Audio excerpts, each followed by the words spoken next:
So my plan today was to do the lavender mead, get to taste it, but as you can see it is not ready. But fortunately the orange wine is ready, so we're going to do that instead. Awesome.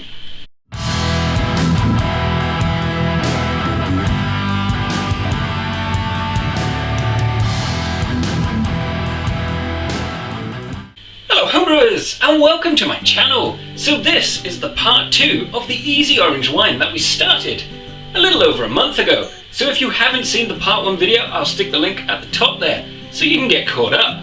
So it is time to bottle this up. Now if I was just bottling it up and leaving it alone, I wouldn't show you that, I'd just go straight to the tasting. But because this is an easy orange wine, we're going to be changing it slightly to make it drinkable now, which is pretty cool.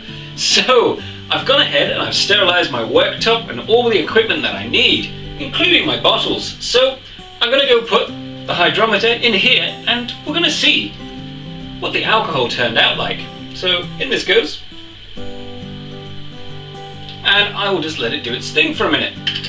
Be right back. So the hydrometer has stopped moving and it is reading 992 on the Richter scale. So it is approximately 15%.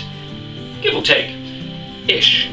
So it's still a pretty strong wine. So I've got my siphon tube all set up and my fantastic peg, which is really handy. I also have my sterilized bottles that I use bleach and washing up liquid on.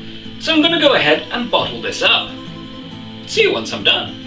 So our siphoning is complete. Now there are 4 bottles in front of you because I've siphoned off some into a plastic bottle for a different video. So just pretend there's 6. So our orange wine is basically done. Now I'm going to do what I personally like to do with my fruity type wines, which is sweeten it. It brings out the flavor and it kind of mellows everything out. And I'm also going to be using something that I haven't used in my videos, glycerin. Now glycerin is optional, you don't have to add it in, but it does make it better. It helps smooth out some of the rough edges and it also kind of takes away the acidity that you're going to get with an orange wine. It does happen. So I use glycerin for my Christmas batches of Applejack. Really does smooth out the edges and make it so good. That's why everyone really likes my Christmas Applejack. So I'm going to start off by sweetening this to see what the flavors are like, but I'm going to have to try it first. Cheers. Oh, wow. Woohoo! So it has a kind of dry orange taste. I can definitely tell it's orange. It is a slightly acidic, but that will disappear mildly with some aging. And it tastes alcoholic. Funny that. So we're going to have to sweeten this to bring out the orange flavor. So I've got my sweetener.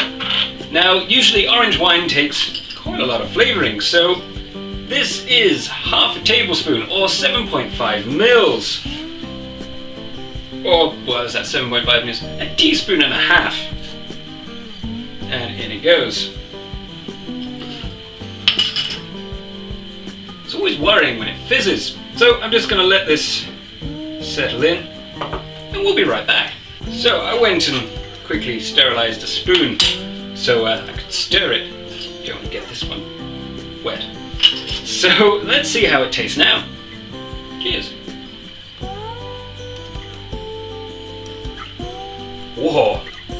Okay, so it has fresh sweetener taste, but it has more of an orange flavor to it. Still got a bit of citrus bite to it. But that's pretty good actually. I'm quite happy with that. I don't want it to be like sickly sweet orange. I just want it to be enough orange to, well, let you know it's orange wine. That's good. It has a nice orange taste to it. So I'm now going to add some glycerin. Because I can and I'm cool. This is gonna round off that slight acidic edge that you're gonna get. Now, funny enough, I'm going to use the teaspoon because it's liquid, and 1 teaspoon of it.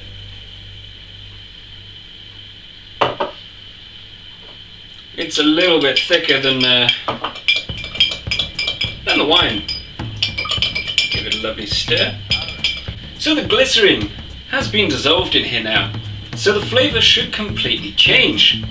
Cheers. Oh, okay, I'm liking this.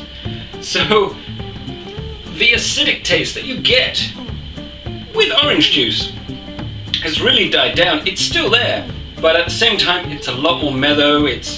Well, basically, the glycerin has smoothed out the rough edges. The sweetness makes it taste more like orange. It is really good. Really good. Cheers.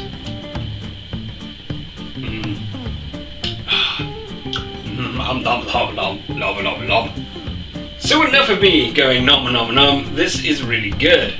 So I left a little bit of space in my bottles on purpose because I knew I was going to have to add glycerin in. Now it's up to you, it's all to your personal taste. But with this particular wine, I've got myself a sterilised funnel because I'm cool. I'm going to start off with my powdered stuff. And that was roughly 1, so 1, 2, 3, 4. So I'm going to do 4 of these per bottle, which works out as 2 tablespoons of sweetener. So I'm going to do all these and then I'll be right back. So I've added in all of my sweetener and I've given the bottles a shake with the lids on because otherwise it goes everywhere. So now it's time to add in my glycerin. So I'm going to do the same, 2 tablespoons of glycerin in each bottle. Fortunately, I can use this spoon now.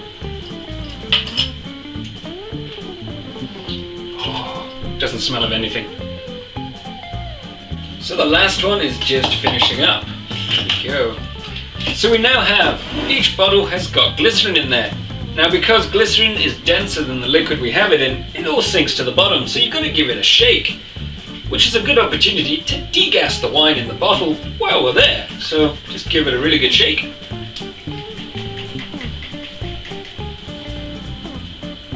And then degassing in the bottle. Awesome idea. So that's our orange wine completed, back sweetened and ready to drink. Now, the glycerin normally takes about 24 hours to infuse properly, but at the same time, it's still really tasty right now. Orangey, strong, and not acidic. Wow, it's got a little bit of a bite, but it's not there. It doesn't give you heartburn. So, I really hope you enjoyed this video. Don't forget to check out some of the other ones, and of course, subscribe if you feel like it. And carry on homebrewing, guys. See you later. It's not bad. It's good. It's better than good. It's orange.